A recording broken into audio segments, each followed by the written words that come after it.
सभी भक्तों को हरे कृष्ण गुरुजी पंचांग प्रणाम। सभी भक्तों को पंचांग प्रणाम। हरे कृष्ण सबको हरे कृष्ण। कृष्ण गुरुजी पंचांग प्रणाम। सभी भक्तों को पंचांग प्रणाम। गुरुजी पंचांग प्रणाम। गुरुजी पंचांग प्रणाम। सभी सबको भक्तों को पंचांग प्रणाम। गुरुजी पंचांग प्रणाम। सभी भक्तों को हरे कृष्ण पंचांग प्रणाम। सबको हरे कृष्ण। हरे कृष्ण गुरुजी पंचांग प्रणाम। गुरुजी सभी दंडवत भक्तों प्रणाम। को हरे सभी कृष्ण। भक्तों को दंडवत प्रणाम। हरे कृष्ण गुरुजी पंचांग प्रणाम। हरे कृष्ण दंड प्रणाम। सभी भक्तों को दंड प्रणाम। हरे कृष्ण गुरु जी दंड प्रणाम। सभी भक्तों को दंड। हरे कृष्ण गुरुजी पंचांग प्रणाम। हरे कृष्ण। ओम अज्ञानतिमिरान्धस्य ज्ञानाञ्जनशलाकया कृष्ण गुरुजी पंचांग प्रणाम। सभी भक्तों को पंचांग प्रणाम। चक्षुरुन्मिलितं तस्मै श्री गुरुवे नमः। जय श्री कृष्ण चैतन्य प्रभु नित्यानंद श्री अद्वैत गदाधर श्रीवासादि गौर भक्त वृंद। हरे कृष्णा कृष्णा कृष्णा हरे हरे, हरे राम राम राम हरे हरे। आवाज मेरा आ रहा है सबको? क्लियर जी गुरुजी बहुत क्लियर। हाँ, हरे कृष्ण गुरुजी पंचांग प्रणाम। सभी भक्तों को मेरा पंचांग प्रणाम। आवाज ब्रेक हो रहा है या सही है? गुरुजी ठीक से आ रहे हैं। कोई मुझे आ रही है आवाज? जी ठीक है। ठीक है, ओके। तो अभी हम आगे बढ़ते हैं। तो हरे कृष्ण हरे कृष्ण कृष्ण कृष्ण। तो कल हमने चर्चा की थी चेतो दर्पण मार्जनम, यह हमारा पहला टॉपिक था। इसके ऊपर हमने काफी विस्तार से चर्चा की। फिर दूसरा है कृष्ण कृष्ण हरे चेतो दर्पण मार्जनम हरे कृष्ण। भव महादावाग्नि निर्वापनम, है ना। उसके बाद हमने कल चर्चा की थी कि हमारी जो दावाग्नि है, दावाग्नि का कारण एक ही है कि हम जब इस संसार में आते हैं तो हमारे कर्मों को लेके आते हैं। ठीक है। तो जब हम अपने कर्मों को लेके आते हैं ना, तो उसके साथ तीन चीजें जुड़ी हुई रहती है, जिसके ऊपर हमने कल चर्चा की थी, अगर आपको याद होगा। तो ये आध्यात्मिक क्लेश, हमारा मन तकलीफ देगा हमें। उसके बाद आदि भौतिक क्लेश, कोई अन्य जीव हमको परेशान करेंगे। और तीसरा है आदि दैविक क्लेश, जो सुनामी आना, कोरोना आना, ये सब यहाँ पर होने वाला है। ये होता रहेगा, क्योंकि जिस संसार में हम आए हैं ना, इसको जेल कहा जाता है। और जेल में वही व्यक्ति छूट सकता है जो जेल के बाहर जो सरकार है उसके नियमों का पालन करेगा। तो इसके लिए जेल की बाहर की सरकार है भगवान श्री कृष्ण, और जेलर है दुर्गा देवी, और हम सभी लोग हैं, ये एक तरीके से कैदी है। तो इसके लिए ये हमेशा हमें अपने आप को याद रखना है कि मैं कैदी हूँ। कैदी को क्या बोलते हैं हिंदी में? गुनहगार हूँ, है ना। मैं गुनहगार हूँ, मैं गुनहगार हूँ, मैं गुनहगार हूँ, मैं गुनहगार हूँ। ये हमको हमेशा इसको हमको अंडरस्टैंडिंग करना है। अगर हम ये भूल जाएंगे ना कि मैं गुनहगार हूँ, तो तुरंत हम बहुत सारे चीजों में ट्रैप हो जाएंगे। तो इसके लिए अगर मैं गुनहगार हूँ तो मेरा गुनाह क्या है? तो मेरा गुनाह ये है कि मैं कृष्ण के नियमों को मैंने ठुकरा दिया है। मैं अपनी ही मनमानी करना चाहता हूँ इस संसार में। ये मेरा हरे कृष्ण सबसे गुरुजी पंचांग प्रणाम। हरे कृष्ण सभी भक्तों को चरण प्रणाम।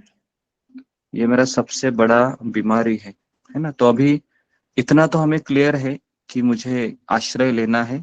मैं कृष्णा का आश्रय ले रही हूँ, मैं कृष्ण का आश्रय ले रहा हूँ। लेकिन साथ साथ में हमें ये भी पता होना चाहिए कि मुझे अगर इस संसार से कोई निकाल सकता है तो शिव जी भी नहीं, गणेश जी भी नहीं, दुर्गा जी भी नहीं, साईं बाबा भी नहीं, और कितने हैं, बहुत सारी लंबी लिस्ट है। तो हमें एक ही व्यक्ति निकाल सकता है, वह है भगवान श्री कृष्ण और उनके अवतार, जैसे राम है, नरसिंह भगवान है ना। तो उनके अवतार ही हमको निकाल सकते हैं। तो इतना तो हमको क्लैरिटी होना ही चाहिए। अगर ये क्लैरिटी है तो फर्स्ट स्टेप आपने क्रॉस कर दिया। अभी सेकंड स्टेप है कि हमको उनका नाम लेना है। तो इसके लिए हम चैतन्य शिष्टाष्टकम पे पढ़ रहे हैं कि अ, भव महादावाग्नि निर्वापनम। निर्वापनम का अर्थ है पूरी तरह से चले जाता है, दावाग्नि। लेकिन मैंने कल ये भी कहा था कि कृष्ण फिर भी थोड़ा बहुत तो दावाग्नि रखते ही है, बराबर है। और कभी कभी इतना बढ़ाते हैं, इतना बढ़ाते हैं कि ऐसा लगता है कि अभी मैं पूरी तरीके से जल जाऊंगा या जल जाऊंगी। तो ऐसा कृष्ण क्यों करते हैं, इसका भी हमने कारण देखा कि कृष्ण चाहते हैं कि इसके अंदर से आवाज आए, है ना। जैसे द्रौपदी ने पुकारा था या छोटा बच्चा पुकारता है। तो इसलिए एक चीज याद रखिए कि हम भक्त हैं या हम भक्त बनने जा भी रहे हैं, लेकिन अपने आप को कभी ये नहीं समझना है कि मैं भक्त हूँ। हाँ, हम भक्त की प्रक्रिया को तो स्वीकार किए हैं, बराबर है। तो धीरे धीरे धीरे धीरे ये दाव धीरे धीरे है, ये दावाग्नि है। ये वैसे तो अभी ये जो दावाग्नि अलग है, जो हमको संसार के तापों से दुर्गा देवी हमको ये दावाग्नि देती है। लेकिन अभी जो दावाग्नि हमें मिल रही है ना, ये कृष्ण दे रहे हैं। अभी आप बोलोगे कि कृष्ण क्यों दे रहे हैं, क्योंकि कृष्ण चाहते हैं कि ये मुझे हृदय से पुकारे। ये मेरा नाम तो ले रहा है, हरे कृष्णा कृष्ण कृष्ण हरे हरे, हरे राम राम राम हरे हरे, लेकिन इसका अंदर से आवाज ही नहीं आ रहा है, बराबर है ना। कितने लोगों को लगता है अंदर से आवाज आ रहा है? मुझे तो नहीं लगता है किसी का अंदर से आवाज आता है। हम 16 माला कैसे तो करके खत्म करते हैं, ताकि हमारा रूटीन है ये, बराबर है। हमारा एक रूटीन है, बना लिया है, इसके लिए तो हम इसको कर रहे हैं। लेकिन अंदर से आवाज तभी आएगी जब कल रात को बहुत बड़ा झगड़ा हुआ होगा, है ना, तब अंदर से आवाज आएगी। देखो होता है ऐसे। तो ऐसे होता है, देखिए रात को कुछ कलह हुआ होगा और आप बैठे हैं, तो ऐसी आवाज आती है, कृष्ण तुम्हारे सिवा मेरा कोई नहीं है, पति है, बच्चे है, कुछ नहीं है, बहुत तकलीफ दे रहे। तो अभी मुझे बताइए कि ये अभी ये जो दावाग्नि है, जो कल रात को मुझे मिला था, तो ये मेरे लिए फायदा हुआ या नुकसान हुआ? तो कृष्ण की दृष्टि से फायदा हुआ, क्योंकि वो आवाज अभी जपा में आ रही है ना। और मतलब कल रात सब कुछ ठीक है, पति ने भी आइसक्रीम खिलाया है बाहर जाके, और बोला अभी ठीक है, बहुत अच्छा है, सो जाते हैं। और आप सुबह उठ गई, है ना, और उसके बाद फिर वो आवाज आएगी? आवाज नहीं आएगी फिर, है ना। तो इसलिए बहुत जरूरी है कि जितना एक्चुअली ये फॉर्मूला ही कृष्ण का ऐसा है, जितनी परेशानी रहेगी उतना अच्छा आवाज आएगा। समझ में आ रहा है? जितना परेशानी है उतना अच्छा आवाज आएगा हृदय से, कृष्ण के लिए पुकार आएगी। और जितना एकदम अच्छा चल रहा है, स्मूथ लाइफ चल रहा है, तो समझने का कि कृष्ण, मैं तो उठ तो रहा हूँ, मैं उठ तो रही हूँ, लेकिन अंदर से आवाज ही नहीं आ रही है, क्या करूं मैं, है ना।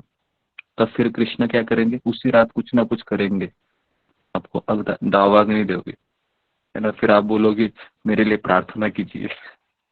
ऐसा ही होता है, आप बोलोगे मेरे लिए प्रार्थना कीजिए। हाँ, तो ये बोल रहा, मैं कभी कभी यही सोच प्रार्थना, लेकिन अगर हम इसको अलग तरीके से सोचेंगे कि कृष्ण चाहिए कि मैं थोड़ा सा दुख तकलीफ में रहूं और भगवान का नाम लूं, और भगवान का नाम लूं, है ना। अभी जैसा द्रौपदी का उदाहरण हमेशा हम देते हैं कि द्रौपदी ने कैसे भगवान को पुकारा था। द्रौपदी ने पूरा, क्योंकि उसके पूरा, आप सोचिए एक स्त्री है, उसका वस्त्रहरण हो रहा है, और स्त्री के लिए प्राणों से भी ज्यादा उसकी लज्जा प्यारी होती है। और आप सोच सकते हैं कि उसने कैसे पुकारा होगा। हम तो केवल यहाँ पर फिलोसफी से डिस्कस कर रहे हैं, लेकिन वह जानती है कि उसने कैसे कृष्ण को पुकारा था, है ना। तो इसके लिए ये बहुत जरूरी है कि पुकार तभी आती है जब मेरे सामने दुखों का पहाड़ रहता है, परेशानियों का पहाड़ रहता है, लेकिन हम सब लोग बद्ध जीव हैं। तो इसलिए हम परेशानी ज्यादा झेल नहीं पाते हैं, तो इसके लिए कृष्ण ऐसे ही दुख देते हैं जिसको हम झेल पाए। तो इसके लिए आप चिंता मत कीजिए, है ना। नहीं तो आप सोचोगे हाँ कि मैं माला जप कर रही हूँ। कितने लोग हैं हमारे ग्रुप में, ठीक है, केवल आप हाथ फिंगर से रेज कीजिए, उसको दबाइए मत। पहले से ही लोगों ने हाथ खड़े किए हैं। कितने लोग हैं हमारे ग्रुप में जो सोचते हैं कि मेरा घर में शांति बनी रहे, मेरा संसार अच्छे से चलता रहे, मेरा बच्चों का एजुकेशन अच्छे से चलता रहे, है ना, कोई मन में परेशानी ना हो, घर में कोई कलह ना हो, है ना। इसके लिए कृष्ण में 16 क्या 32 माला भी करूंगी, 64 माला भी करूंगा, ऐसा कितने लोगों को लगता है? बताइए। हाँ अच्छा, सबको ऐसे ही लग रहा है, अरे बाप रे।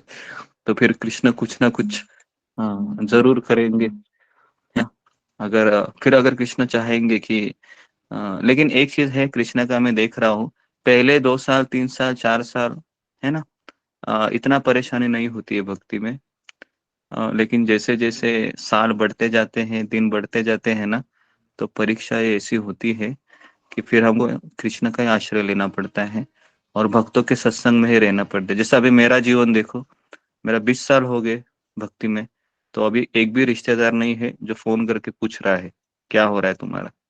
सारे रिश्तेदार अभी सबने पीठ दिखाया है अभी। तो ये मेरा कहानी है। समझ में आ रहा है। लेकिन भगवान इतने दयालु है कि इतने अभी लोग दिए हैं, है ना, हमारे साथ बराबर है, जो सब लोग पूछते हैं, है ना। तो एक चीज मैं देख रहा हूँ कि कृष्ण है असली रिश्तेदार देते हैं। कृष्ण है असली रिश्तेदार देते हैं जब हम हरि नाम का आश्रय लेते हैं, उसका भगवान का आश्रय लेते हैं, है ना।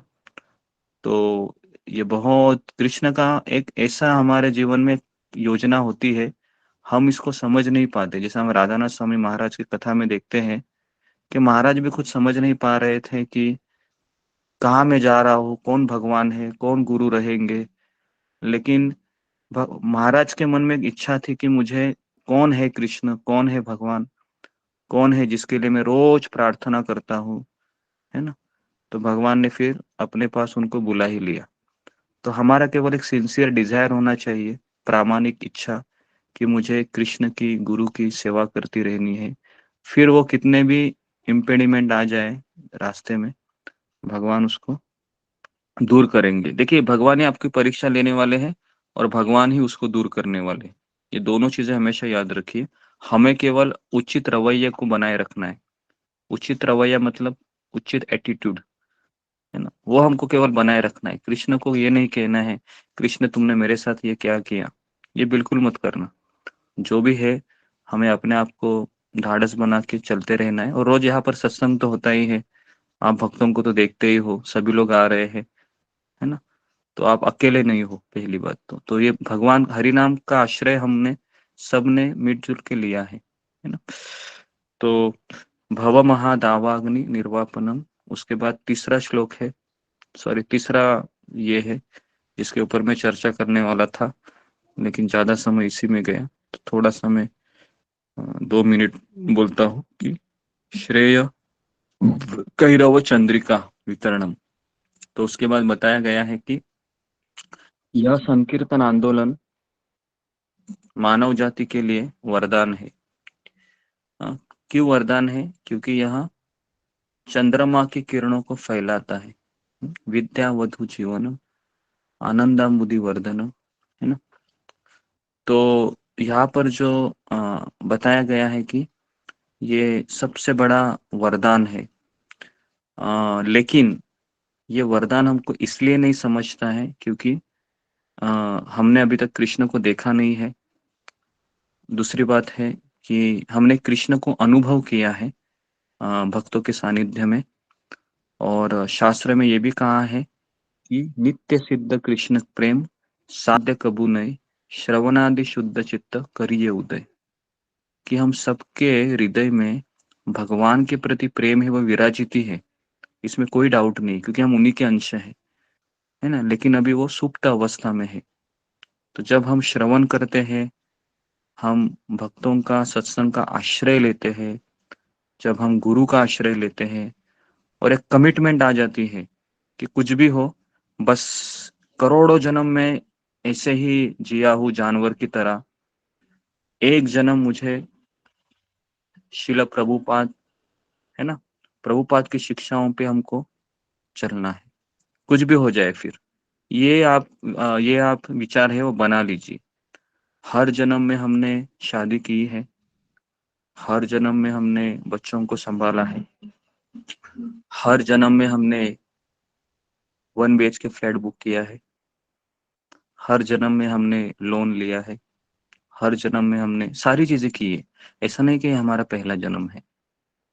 तो प्रभुपाद यही कहते हैं कि एक जन्म कृष्ण को देना है। एक जन्म कृष्ण को देना है, इसका ये मतलब नहीं है कि कल से खाना बनाना आप छोड़ दो या बच्चों का नहाना वगैरह छोड़ दो, वो तो करना ही है। लेकिन हृदय में एक चीज को हमेशा रखना है, मैं जी रही हूँ, मैं जी रहा हूँ तो केवल कृष्ण के लिए।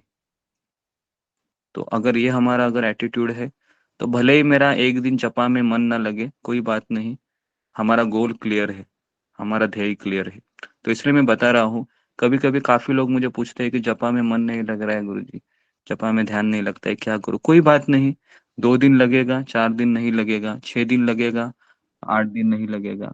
हमें केवल अपने जो कमिटमेंट दिए है गुरु को या कृष्ण को, प्रभुपाद जी को, कि मुझे कम से कम 16 माला का जप करना है, 4 नियम का पालन करना है और भक्तों का सत्संग करना है, बस ये हमारा कमिटमेंट है। ध्यान लगे या ना लगे, सुख आए दुख आए, किसी ने हमको अपमान किया हो, किसी ने हमको बहुत इज्जत दिया है, या सर्दी है, गर्मी है, बारिश है, कोई भी परिस्थिति हो, हमें एक चीज क्लियर करना है, मेरा मन लगे हरि नाम में या नहीं लगे, हाँ, लेकिन मेरा मन गुरु में लगना चाहिए, मेरा मन है प्रभुपाद जी में लगना चाहिए, मेरा मन कृष्ण के वाणी में लगना चाहिए, है ना, इतना हमारा होना चाहिए एटीट्यूड, है ना। फिर धीरे धीरे धीरे धीरे धीरे धीरे एक ऐसी अवस्था आएगी कि हमारा मन नेचुरली लगेगा। लेकिन अगर आपका मन लग गया तो एक समझे आप शुद्ध भक्त हो गए, इतना याद रखिए। अगर आपका मन लग गया हरि नाम में पूरी तरीके से, ऐसा लग रहा है कि छोड़ू ही नहीं अभी, तो फिर आप शुद्ध भक्त हो गए। और इतना आसान नहीं है शुद्ध भक्त होना, बहुत सारे तपस्याएं, बहुत सारे परीक्षाएं देने के पश्चात ही कृष्ण वो शुद्ध नाम देते हैं। जैसे हरिदास ठाकुर, उसके बाद रूप गोस्वामी, सनातन गोस्वामी, ये सब जब करते थे, वो बहुत मुश्किल है किसी को ही देते, वो लाखों में एक रहेगा ऐसे इसको भगवान ये हरि नाम देते, क्योंकि सभी लोग परीक्षाएं पास नहीं कर पाते हैं। तो ये एक चीज मुझे बतानी थी। ठीक है, तो यहाँ पर मैं रुकता हूँ, समय ज्यादा हो गया है, तो अभी हम सभी लोग जप करेंगे। मैं यहाँ पर पुरी में आया हूँ, रश्मिता माता जी के घर में हूँ। इसके पश्चात मैं विनोद बिहारी के घर पे चला जाऊंगा। जैसे मेरा जपा होगा फिर वहां पर ही हम 9 से 10 बजे का क्लास करेंगे, और 3 से 4 का क्लास भी आज वहीं पर होगा। ठीक है, तो आज हम 34 मनी के ऊपर ही ध्यान करेंगे। ओके, और मेरा सबसे निवेदन है कि आप रिपोर्टिंग करते रहिए, क्योंकि अगर आप रिपोर्टिंग नहीं करेंगे ना तो आप भूल जाएंगे ये सारी चीजें। और अगर आप रिपोर्टिंग करते रहेंगे तो आप खुद पढ़ेंगे भी वो रात को, मैंने क्या लिखा था मैं देखूं जरा। तो इसको सीरियसली ले लीजिए, रिपोर्टिंग कीजिए। हरे कृष्णा कृष्ण कृष्ण हरे हरे, हरे राम कृष्ण हरे गुरु राम। जी पंचांग के दिन कृष्ण से कृष्ण पंचांग कृष्ण पंचम प्रणव